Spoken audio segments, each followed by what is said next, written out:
In the bowl of our stand mixer, we can add our butter. I definitely could have left my butter out at room temperature so that it could soften up, but I just tossed it in the microwave so it's slightly melted in some parts. But we're gonna add 2 sticks of butter. Mine are unsalted. If you wanted to use salted, you absolutely could, but unless salt is really added heavily in a recipe, I don't notice the difference. I might be the only one that feels that way, but whether you're gonna use salted or unsalted, it's up to you. Other than the fact that this recipe is delicious, I love that everything just gets added into one bowl and you don't need a bunch of fancy ingredients, and it's simple, it's easy, it's a pound cake. This is 1/2 cup of vegetable shortening. So you can definitely get it in stick form, so that way you're not having to measure it the way I did.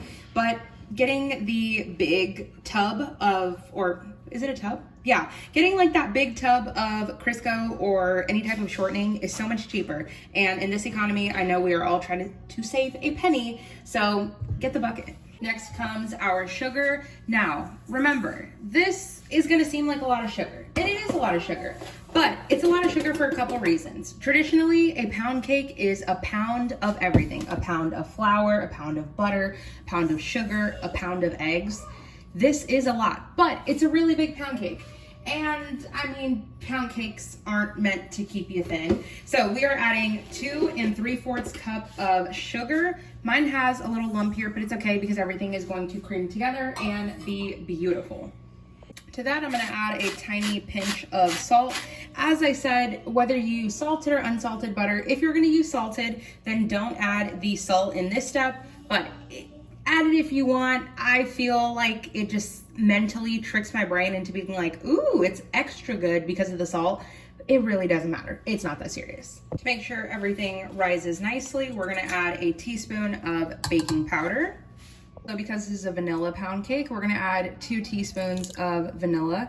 Give or take maybe a little bit more. You want that flavor. Before I add anything else, I'm gonna go ahead and add my paddle attachment. Then we can close this and get this blended and then we can get this mixed together.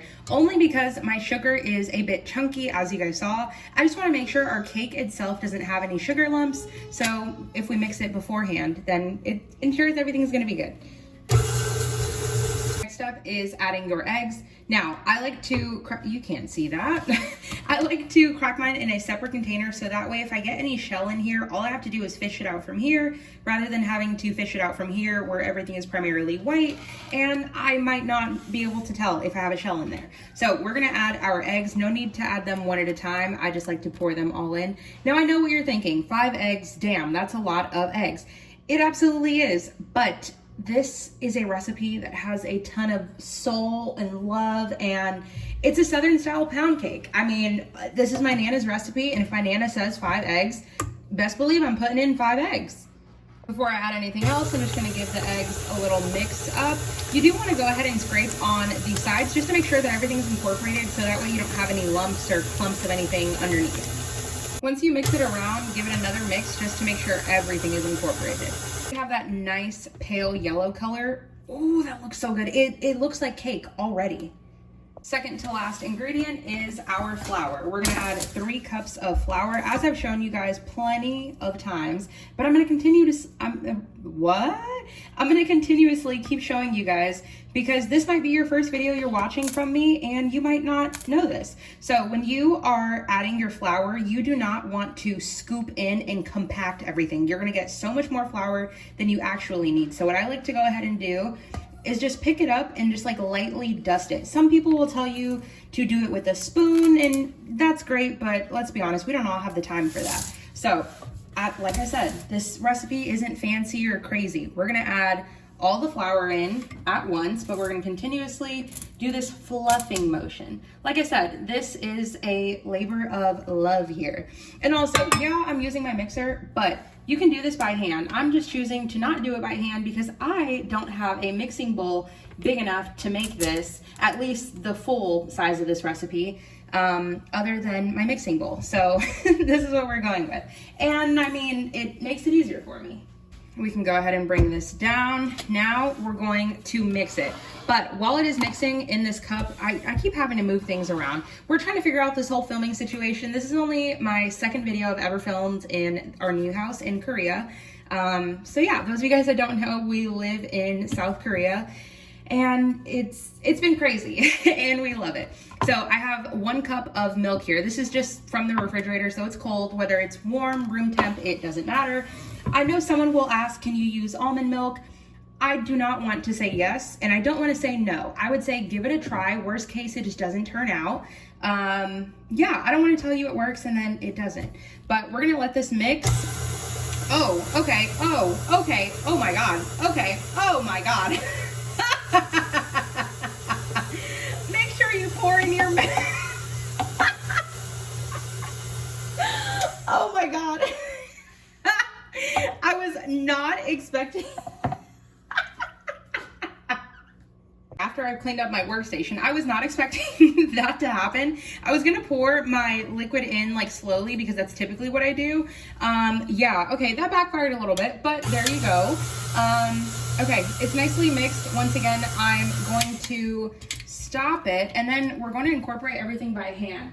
As I mentioned in all of my recipes, whenever you start to add flour into things, you are developing the gluten. Now, gluten, of course, is what makes things yummy and delicious, but if you have too much gluten, then things can start to taste tough, and it just isn't the best.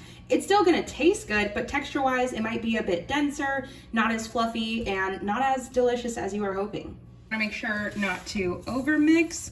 Once again, scrape from the side. You don't want any clumps of flour in this at all. This is a bundt pan, but mine is, okay, let me show you. This is a traditional bundt pan with like the grooves and everything. You can really use any pan that you like.